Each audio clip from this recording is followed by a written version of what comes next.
गेल्या 45 वर्षापासून नगरसूल रस्त्याच्या बाजूला कटके कापशेवाडी धनवटे कमोदकर वस्तीच्या दिशेने पावसाळ्यात शेतकरी यांना शेतीचा माल मार्केटमध्ये नेणे आणण्यासाठी मोठा त्रास सहन करावा लागतो।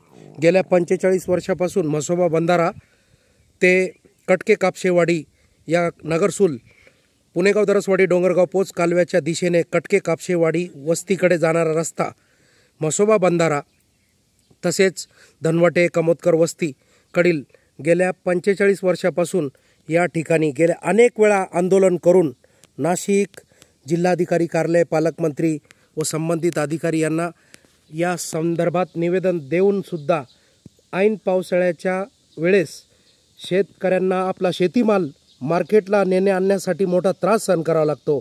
जाण्या येण्यासाठी रस्ता उपलब्ध नाही।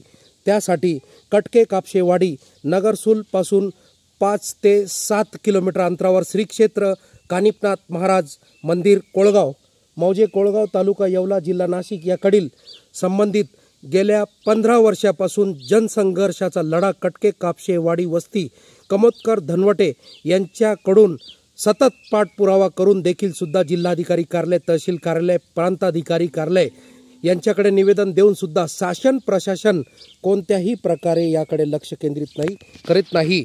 म्हणून ह्या परिस्थितीचा सर्व लेखाजोखा आपल्या समोर आम्ही पूर्णपणे मांडला आहे।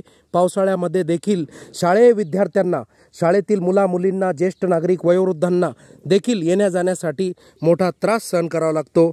अशी परिस्थिती या ठिकाणी निर्माण झालेली आहे।